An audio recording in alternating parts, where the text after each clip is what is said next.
My first husband's name was George Pollack, Pollak. Pollack. Yes. And you were married before the war. I was married on September 1st, 1940. Tell me about your wedding and where you lived and meeting your husband.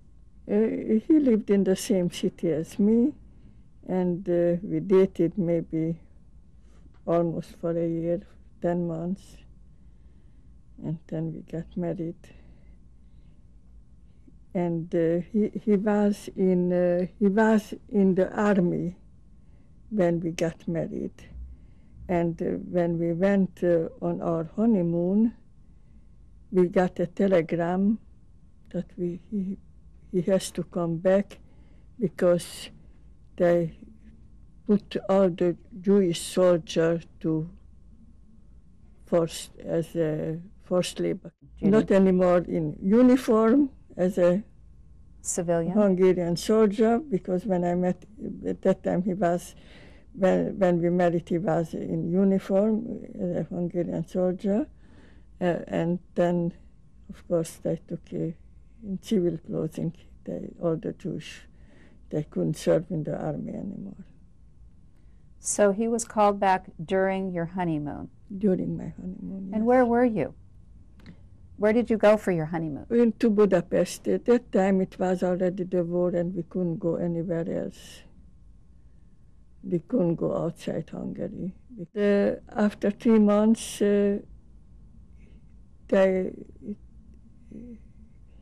he came home. So he didn't have to go. And then for 2 years he was home.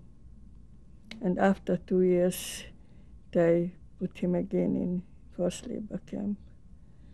And Where was the labor camp? not far from my hometown, the same way, not more as half hour by train. So every weekend he came home. Even before they took me to the wagons, I met him.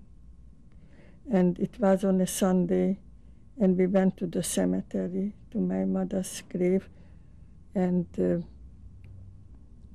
I cried, and I told him, I have nobody anymore, 2 people who I loved with all my heart, my mother and you, and my mother is here and you are far away.